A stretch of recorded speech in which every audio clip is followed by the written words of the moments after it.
participação para finalizar essa sequência de palestras, né? E depois a conclusão da mesa, apresentar o professor Romero Tori, que é meu parceiro de pesquisa desde 2010. A gente tem um laboratório virtual de capacitação e treinamento, agora 3D, né, Romero? Para treinamento de anestesia de técnica do nervo vagal inferior, em odonto. E o Romero é engenheiro, doutor e livre-docente pela Universidade de São Paulo, professor da Escola Politécnica aqui da USP, atualmente coordena o Laboratório de Tecnologias Interativas na Universidade de São Paulo, desenvolve pesquisas na realidade virtual e aumentada aplicadas à educação e saúde, e parceiro do LACIT, Laboratório de Simulação e Treinamento, da nossa faculdade, lá Faculdade de Odontologia de Bauru, da Universidade de São Paulo. Bem-vindo, Romero, prazer estar com você aqui. Obrigado, Ana nos deu esse presente. Obrigado, Cidinha, obrigado, Ana, obrigado a Deise, a toda a organização aí, é um prazer estar aqui. Pode, por favor, então, aí, ok. Bom, nesses 20 minutos que eu estou marcando aqui no relógio, eu vou fazer uma revisão bem rápida sobre alguns conceitos básicos para fundamentar melhor a nossa discussão depois, já que nós estamos num ambiente bastante multidisciplinar e esses conceitos, às vezes, cada área entende de um jeito, etc. Eu não vou dizer que a forma como eu trabalho esses conceitos seja a correta, mas pelo menos vocês vão saber como eu trabalho isso e entender melhor quando eu me refiro a tais conceitos. Bom, primeira coisa, o que eu entendo por mídia, né? Porque, no fundo, as tecnologias que eu vou trabalhar aqui hoje, que são temas da mesa, como o professor Carlos agora falou de multimídia, né? Então tem a palavra mídia lá. O que a gente entende, então, por mídia? Bom, o mídia significa meio, né? E um dos erros que ocorre muito em várias áreas, mas principalmente na área de educação, é uma certa confusão entre meio e finalidade, entre meio e metodologia. Então, é importante a gente colocar o meio em seu devido lugar. Eu trabalho com realidade virtual, pesquiso realidade virtual, pesquiso multimídia, pesquiso novas tecnologias, que são todas meio. E eu tenho que ter humildade de entender que elas são meio. O problema começa a ocorrer quando a gente coloca essas mídias como protagonistas, né? Bom, então, mídia, e aí sob o prisma da tecnologia, se refere a qualquer meio não natural, pois tecnológico, utilizado para comunicação. Então, a mídia é o intermediário que facilita a comunicação. A realidade virtual, que é o tema aqui, a realidade aumentada, são, então, meios também. Na área de educação, eu posso dar vários exemplos de mídias, de meios. Como vocês estão vendo aí, livro é um meio, projetor, um tablet, agora o celular, que está cada vez mais sendo utilizado, dada a disseminação dessa tecnologia. E a gente não pensa em falar, por exemplo, na metodologia PowerPoint ou metodologia lousa, né? Não existe isso. Mas muita gente fala em metodologia realidade virtual ou metodologia baseada em alguma tecnologia. O próprio game é uma mídia também. Então, falar em metodologia game não é... A gente precisa saber qual é a metodologia baseada em games, qual é a finalidade, né, quais são os princípios pedagógicos que estão por trás disso. E a metodologia não depende necessariamente da mídia. Existem grandes discussões na literatura, né, sobre o impacto da mídia na aprendizagem, etc. Eu acho que essa é uma pergunta errada. A gente não tem que perguntar qual é o impacto da mídia na aprendizagem, mas sim qual é a pertinência e a efetividade da mídia dentro de determinada metodologia. Então, dada primeiro a metodologia, vamos comparar, então, o uso de diferentes mídias e ver qual aquela que tem o desempenho melhor para esta metodologia. Então, quem é o protagonista aí é a metodologia e não a mídia em si. Tá? Bom, e aí a gente fala em mídias imersivas, né, que é o novo conceito hoje que a gente tem de uso na educação, uso na saúde, né, são as mídias imersivas. E eu vou, então, pegar 2 exemplos de mídias imersivas para os quais eu fui designado para essa palestra, que é a realidade virtual e a realidade aumentada, e explicar um pouco melhor, sob o ponto de vista tecnológico, como funcionam essas mídias, para que aí sim cada um de vocês possa extrapolar e ver, puxa, a metodologia que eu uso, ela pode eventualmente ser adaptada para o uso dessa mídia, e pode ser que essa mídia contribua para a minha metodologia. Ou então, puxa, eu posso desenvolver uma nova metodologia que antes era inviável, mas que agora, graças a essa tecnologia, pode ser viabilizada. Então, começando definindo o meu conceito, não o meu, né, da literatura da área de realidade virtual. Então, eu vou usar aqui a definição do Gerald, de realidade virtual, que diz que é um ambiente digital gerado por computador que pode ser experimentado de forma interativa. Então, começa daí, a interatividade é essencial para o conceito de realidade virtual. Você simplesmente exibir um conteúdo tridimensional pode ser útil para muitas metodologias, mas isso tecnicamente não é realidade virtual. Tá? O game, sim, pode ser, é um tipo de realidade virtual quando em 3D e interativo, mas nem todo game é de realidade virtual, assim como nem toda realidade virtual é game. Muito bem. E é importante que essa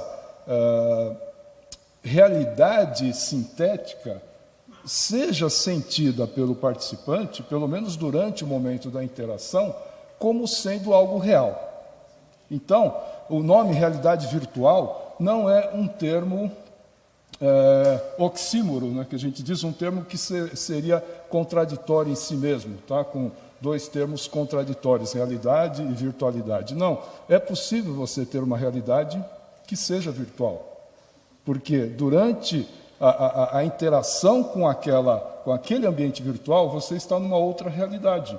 E aquilo é real para os seus sentidos, é real para a sua mente, sim, uma outra realidade. Tá? Todo ambiente sintético, então, como eu disse, é real, mas nem todos são realidade virtual. Bom, exemplos de aplicações aí você tem no entretenimento, né? Hoje em dia, aliás, eu vou me ater mais à questão da realidade virtual e realidade aumentada, como fui brifado, porém, é importante ressaltar que hoje a tendência maior é da mistura entre realidade virtual e realidade aumentada, tá? No conceito que vem ganhando vários nomes, mas o que provavelmente está se sobressaindo é o de Mixed Reality, tá? Ou XR, ou MR também, mas XR é o que está pegando mais. Tá?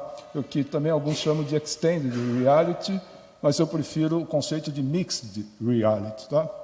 Por exemplo, aqui nesse entretenimento de uma montanha-russa, em que você tem uma mistura de real e de virtual, e tudo acontecendo ao mesmo tempo. Né?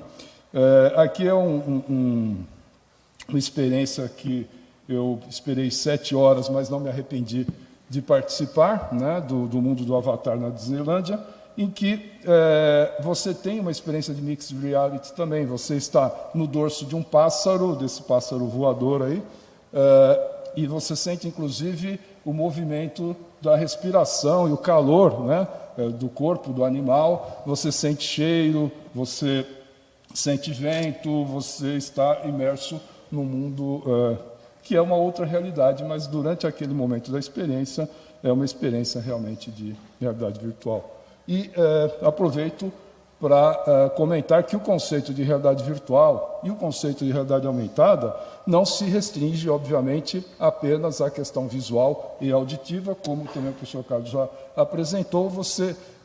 Esse conceito não é restrito, tá? É simplesmente um problema ainda de evolução tecnológica, né? Ainda bem que o Carlos e a equipe e vários outros pesquisadores no mundo estão trabalhando para ter também simulações e síntese de ambientes para outros sentidos, além da visão e da audição.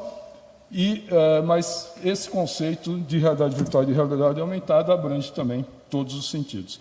Essa é uma experiência que eu tive recentemente também, chamada The Void, que é um jogo de realidade misturada, né, em que você está dentro de um ambiente virtual, obviamente, porém misturado com o ambiente físico. Então, quando você abre uma porta, você sente a porta, é uma porta de verdade lá naquele ambiente. Você pega uma arma, você sente a arma na mão. É uma experiência assim que, mesmo você conhecendo a tecnologia, sabendo todos os truques, como isso tudo está funcionando, etc., você entra realmente naquela realidade durante aquela experiência. Tá? Eu, por exemplo, não gosto de jogo do tipo shooter, né, que é aquele jogo de tiro.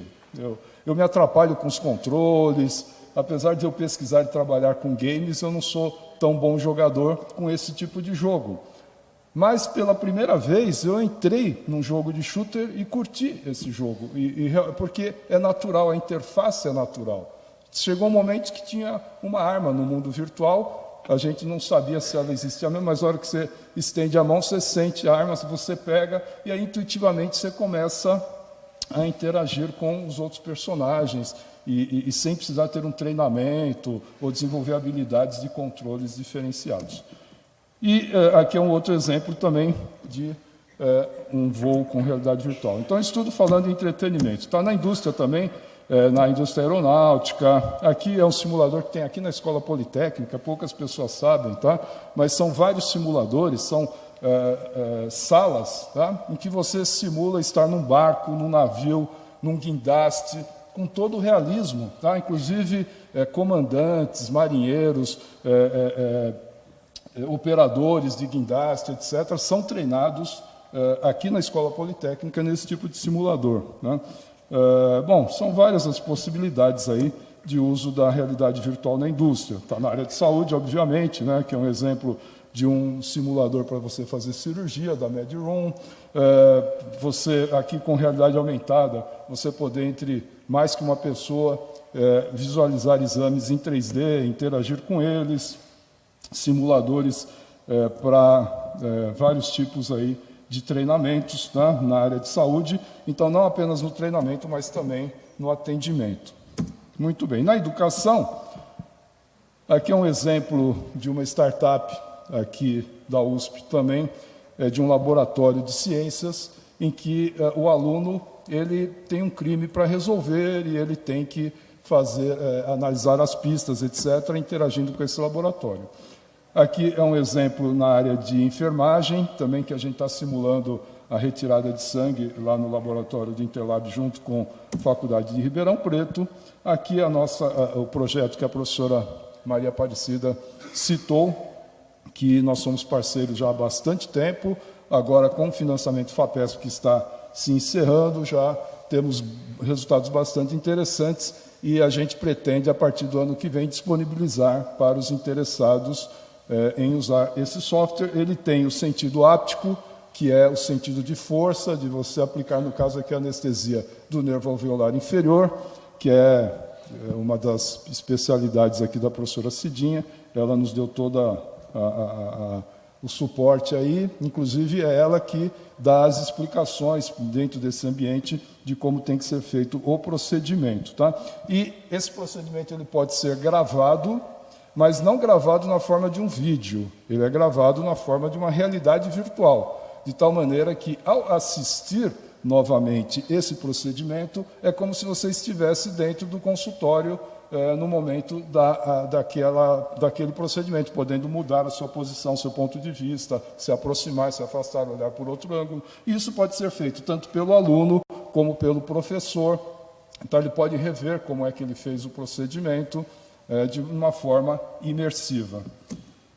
E aqui são outros exemplos aí de uso na educação possíveis da tecnologia imersiva. E tem muito mais, as possibilidades são infinitas de uso da realidade virtual. E, por fim, a parte de realidade aumentada, que às vezes é difícil para quem não é da área mais tecnológica diferenciar uma coisa da outra, até porque com o mixed reality, essas coisas se misturam, fica ainda mais difícil ainda de interpretar. Por isso que, cartesianamente, vamos dividir o problema e explicar melhor individualmente a realidade aumentada separadamente da realidade virtual. Então, na realidade virtual, basicamente, você procura colocar o usuário, transportar, melhor dizendo, o usuário para uma outra realidade, fictícia ou que mimetiza uma realidade que existe. E, então, toda a preocupação tecnológica é em isolar esse usuário, isolar as sensações do mundo real no qual ele se encontra, para que ele não perceba estar nesse mundo e se ache em outro. Por isso que você tem aquele capacete que tira a visão do mundo real, coloca fones de ouvido e cria formas dele ser transportado para o outro ambiente. Já na realidade aumentada, também considerado uma mídia imersiva, mas é uma mídia imersiva que enriquece a imersão que ele já se encontra, que é a realidade, digamos assim, real, né? Então, eu não tenho preocupação na realidade aumentada em tirar o usuário do ambiente no qual ele se encontra, em tirar psicologicamente do ambiente no qual ele se encontra, mas sim em enriquecer essa realidade. Então, você passa a ter no ambiente real elementos que são virtuais, mas não basta você ter informações virtuais nesse ambiente real para isso ser chamado de realidade aumentada, porque você, por exemplo, aqui eu tenho projeções virtuais no ambiente real que não são consideradas realidade aumentada. Não basta ter algo virtual dentro do ambiente real para isso automaticamente ser realidade aumentada. É importante que haja uma conexão de forma coerente com a realidade atual. Então, por exemplo, eu poderia ter aqui um objeto que não exista, que seja holográfico, e eu consiga segurar, apoiar aqui no púlpito, etc. Então, ele interage com o mundo real como se fosse um objeto, um elemento da realidade. E de forma interativa também. Tá? E aí, a gente tem que ter essas condições. Então, para ser realidade aumentada, eu tenho que combinar ambiente virtual com real, tem que ter interatividade em tempo real e tem que ter o registro, o alinhamento entre os elementos virtuais e os elementos reais. Tá? E, como eu disse, se aplica a todos os sentidos. Então, entendam que e a RA também, a gente geralmente dá exemplos visuais, mas, como eu já disse, pode valer para audição, para olfato. Eu posso ter um sistema de realidade aumentada para uma pessoa com deficiência visual, em que esse aumento, esse enriquecimento do mundo real é feito por sons tridimensionais no ambiente, cheiros e etc. Tá? Bom, a realidade aumentada, então, ela tem a possibilidade de ser feita com aparelhos celulares, com tablets, daquela forma bem conhecida, como já foi mostrado também na palestra anterior, que você aponta o celular para algum objeto, para algum marcador, e aí, por meio da tela, você enxerga o mundo enriquecido. Esse é um jeito bem barato e bem prático. Muita gente não sabe, mas existem muitos aplicativos gratuitos e dá para você fazer com que o seu aluno, com o celular que ele já carrega no bolso, possa ter experiências incríveis com realidade aumentada, tá? De forma bastante simples. Mas o futuro vai ser, provavelmente, por meio de óculos de realidade aumentada. Tá? Então, os óculos ainda são bastante incômodos, são grandes, pesados, mas estão diminuindo. E o que se prevê, assim como os celulares começaram como tijolões, né? E hoje são bem leves, a tendência é que a gente possa ter, no futuro, óculos quase parecendo óculos normais, mas que enriquecem o mundo real. Em algum momento, isso vai substituir o celular, porque as pessoas vão ver que não tem sentido ficar segurando um celular na mão, se ele pode interagir com elementos de realidade aumentada e esses elementos registrados com o mundo real. A gente vai poder ter uma conferência com holografias de pessoas que não estão presentes fisicamente, mas as suas holografias estariam presentes, interagindo com a gente. Isso vai ser muito fácil de ser obtido com esses novos óculos. Tá? Eu não vou entrar em detalhes técnicos dos óculos aqui, porque eu quero... aqui a visão indireta de realidade aumentada, que vocês já conhecem, que é a mais básica, né? Para falar um pouquinho, então, sobre o conceito da educação imersiva e, com isso, encerrar a minha fala aqui. Tá? Então, a primeira preocupação que a gente tem que ter com a educação imersiva, como eu abri a fala e encerro agora, é com os objetivos pedagógicos e com a metodologia. E aí, sim, você vai ver se a educação imersiva é a melhor solução. Tá?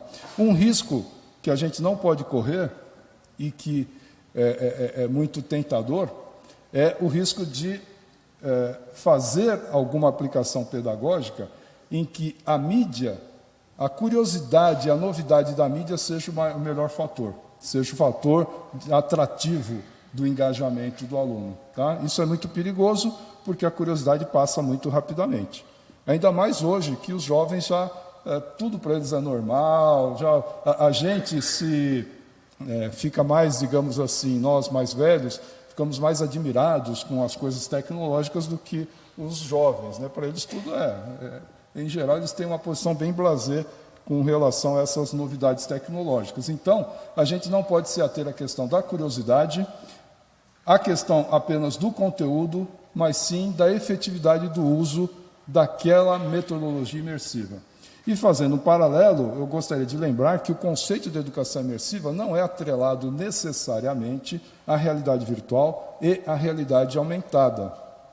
Tá? Porque imersão, basicamente, é você colocar o aluno em contato direto com o conteúdo do aprendizado. Se eu quero uma educação imersiva para alguém que estuda arqueologia, levá-lo para um sítio arqueológico.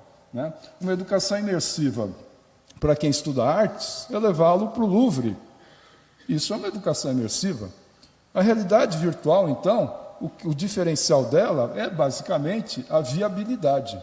Com a realidade virtual, você viabiliza levar todos os seus alunos para o Louvre, levar os seus alunos de arqueologia para o sítio arqueológico, etc. Tá? Porque você não conseguiria fazer isso, não haveria verba suficiente para você fazer uma educação imersiva ideal, que seria levá-lo àquele mundo ideal. Tá? E também existem situações impossíveis, por enquanto. Por exemplo, levar os nossos alunos para Marte, né? Ou incluir certas informações, por exemplo, para os alunos de engenharia eletrônica, eles poderem visualizar as ondas elétricas se propagando. Isso não existe na realidade, mas com realidade aumentada isso é possível. Então, você fazer coisas que realmente agreguem aos objetivos pedagógicos e que, de fato, façam sentido e sejam significativos para o aluno. Obrigado. Obrigado, professor Romero. Bom, pergunta para o professor Carlos, elogia sua palestra, ficou encantado com o que você apresentou, e pergunta se você tem alguma experiência com pessoas com deficiência, ou teria alguma sugestão para fazer. Essa é a pergunta. É isso mesmo quem perguntou? Tá? Usando a multimídia. O CEMID. Tá. No laboratório, a gente está em um processo... Bom, vamos lá. Há um tempo atrás, como multimídia, nós criamos uma aplicação para deficientes auditivos, né, em TV digital, para eles terem um acesso melhor ao conteúdo de TV digital.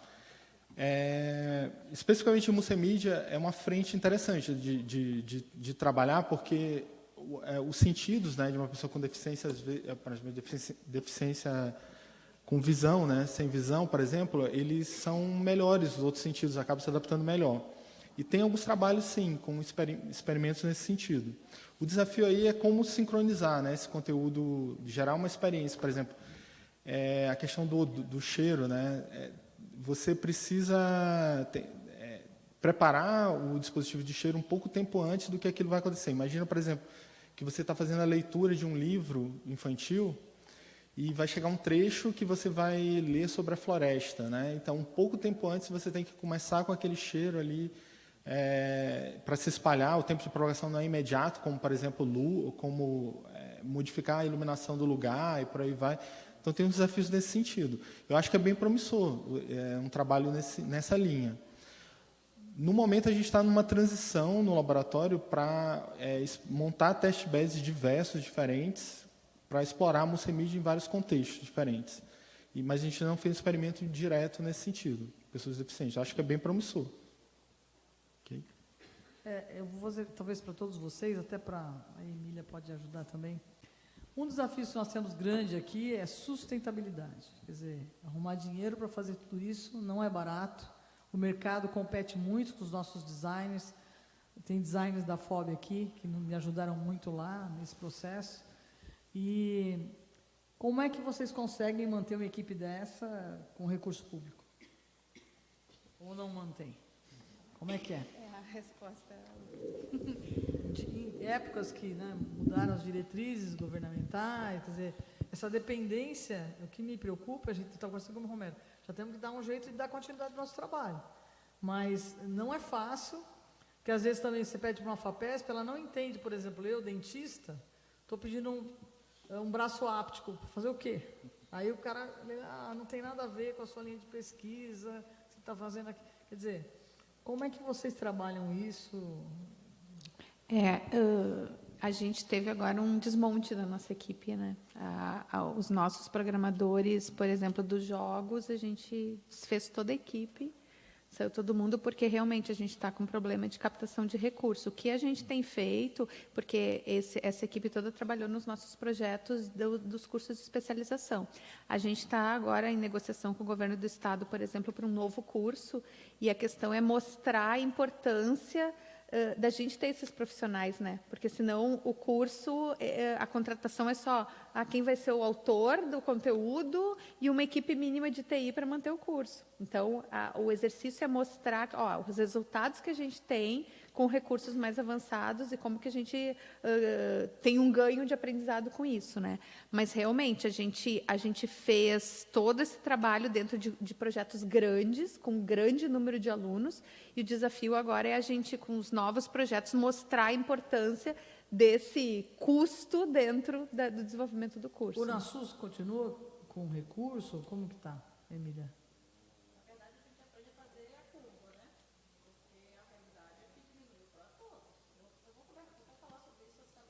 Tá. Mas o que acontece? Se aquela, não pode esperar de cima para baixo. Dá o microfone para o professor aqui. Porque atrás é onde estão essas fontes. Então, se seca uma fonte de determinada secretaria, o Ministério da Saúde, por exemplo, você tem que ir em outra secretaria. Né?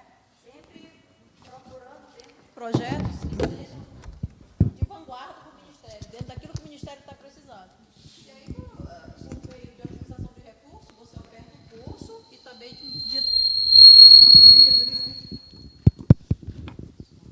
você oferta o curso e dinamiza aqueles recursos para poder desenvolver objetos de aprendizagem com toda a tecnologia adequada, objetos inovadores.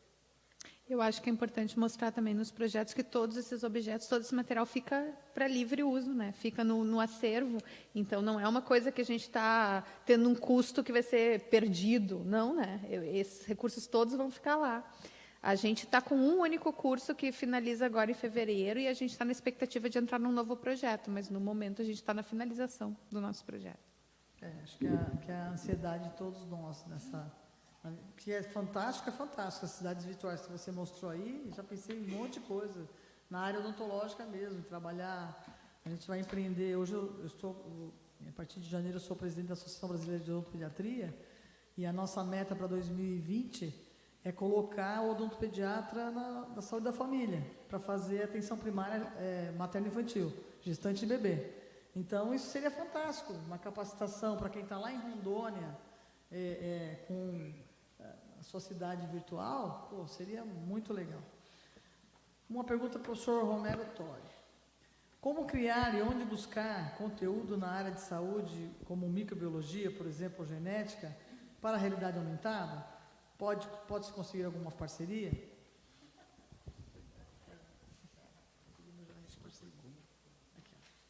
Microbiologia e genética. Alô? Ok.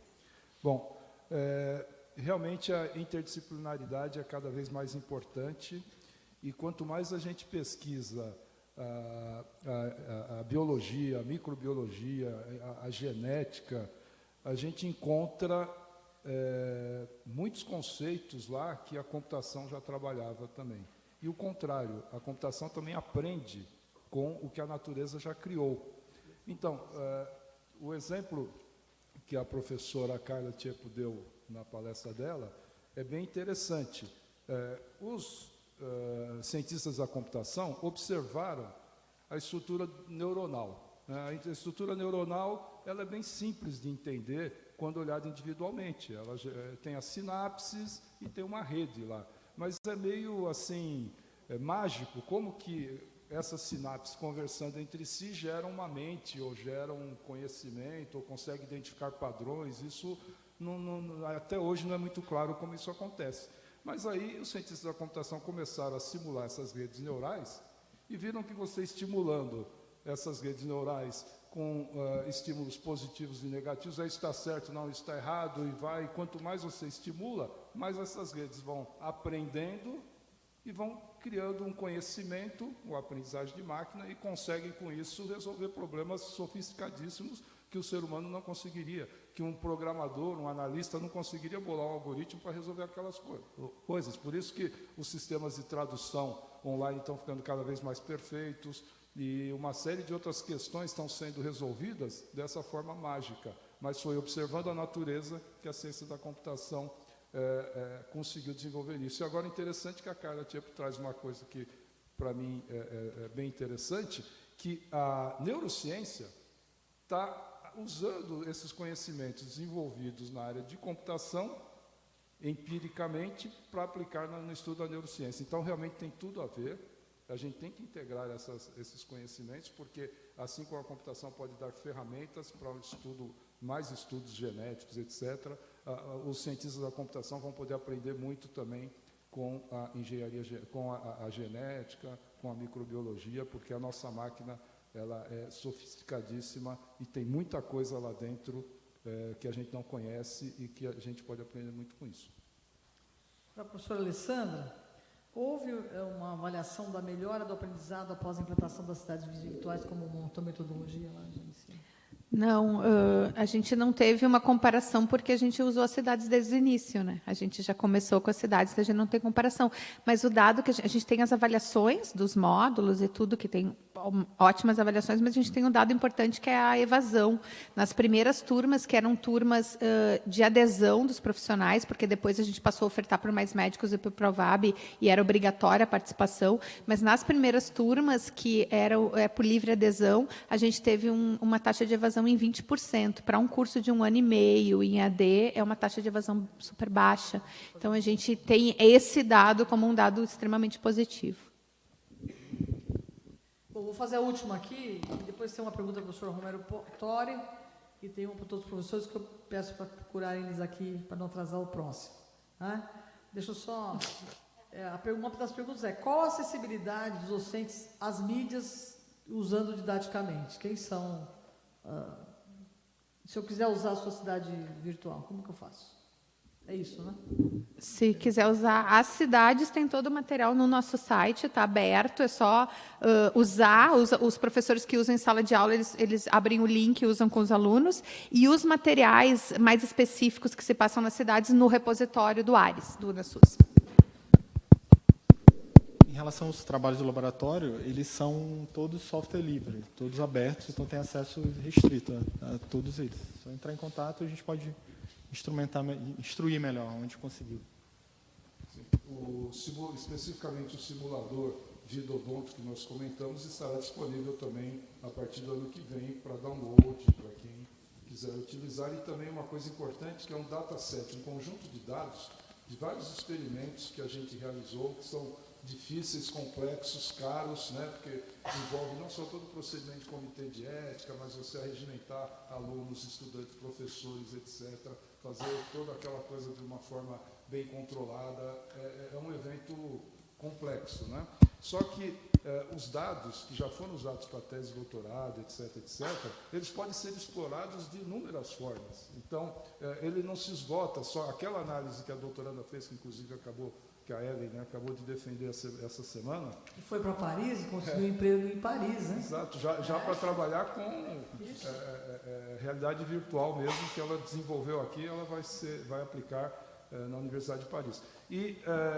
Mas na própria banca surgiram questões, mas e se a gente comparasse tal coisa com tal coisa? É só pegar os dados lá, dá para a gente fazer.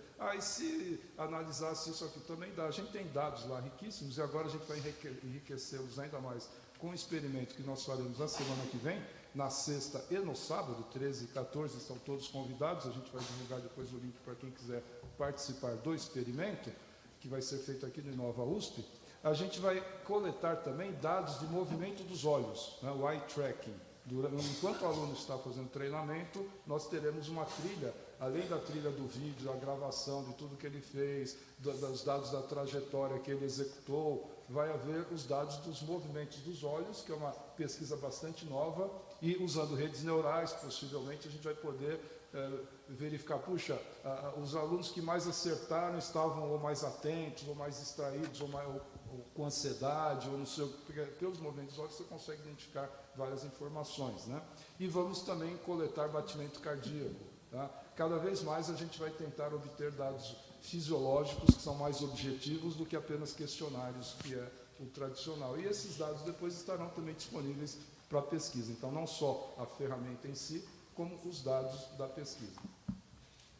Professor, é o último pedido da Anistela. Bom dia a todos. Deixem-me muito rapidamente também dar-vos os parabéns. Eu acho que foi uma mesa de excelência e, de certa forma, também deu sentido à minha existência enquanto professor, porque fico muito satisfeito em ver, de facto, estas visões que, de certa forma, complementam também um pouco aquilo que é a minha visão da educação em territórios híbridos. E o facto de Romero, que nunca me canso de o ouvir e de o ver, começar pela questão da abordagem relativamente aos mídia, ao papel dos mídia na educação e da importância de definir a separação entre exatamente o que são estas ferramentas e o seu potencial e o que são metodologias e modelos e princípios pedagógicos, deixa-me muito tranquilo relativamente à visão do homem da computação, que claramente é também um educador e, portanto, que tem esta visão que me parece muito interessante. E aquilo que eu queria perguntar, e queria perguntar também à própria Alessandra, no sentido se nós podemos, e ele é um mestre também na forma como articula as palavras com a educação sem distância e a distância e com distância, daqui se nós podemos reinventar também a própria sigla da EAD e aquilo que aqui se questionava relativamente às questões financeiras, se nós podemos falar na mesma EAD, falando da educação aberta e digital. Que é exatamente o que eu acho que é o caminho aqui que se está a seguir, de nós pensarmos efetivamente como é que isto pode ser sustentável. Porque, obviamente, o que nos preocupa é, de facto, estarem a ser feitos trabalhos extraordinários e se isto é sustentável. Porque se acaba o financiamento, como é que vamos fazer? Fico muito satisfeito por a Alessandra nos dizer que isto está disponível e pode ser acedido por todos. Fico muito satisfeito quando o Romero diz que existem aplicativos e softwares que já são gratuitos e que, de certa forma, contribuem para esta realidade aumentada que pode ser utilizada por nós. Fiquei com algumas dúvidas, por exemplo, se é sempre necessariamente a realidade física tão boa até como a realidade virtual e aumentada, porque, por exemplo, eu estou-me a ver na Capela Sistina e eu não consigo ver realmente, porque não me deixam lá ir acima com um andaime ou com umas escadas, ver exatamente a dimensão das pinturas e não sei se eu viajando e tendo umas asas e conseguindo colocar-me numa realidade virtual, conseguindo ir onde é que está a criação do homem, se eu não consigo ver de outra forma. Não sei se melhor ou pior, mas de uma forma diferente e com a potência que essa tecnologia me traz, porque se eu for tirar uma foto à Capela Sistina, vem logo alguém dizer não tire foto, faz favor que não é para tirar, e portanto eu tenho que estar com o pescoço inclinado a esta distância e não consigo claramente ver a forma como o Miguel Ângelo complicou. Portanto, parabéns, era basicamente isso, e fazer essa pergunta, se nós podemos reinventar também esta questão da EAD, não ficarmos tão preso, e de facto ele também... O professor apresentaria uma outra letrinha ao final. IADI. Tem que ser interativo. Isso. Se não for, a gente não está... Digitalmente Pode pôr mais interativo. um vídeo imersivo também. Está ótimo. Então, eu agradeço a brilhante apresentação de todos os palestrantes, a presença de todos nesse momento. Vamos passar para a nossa próxima tríade.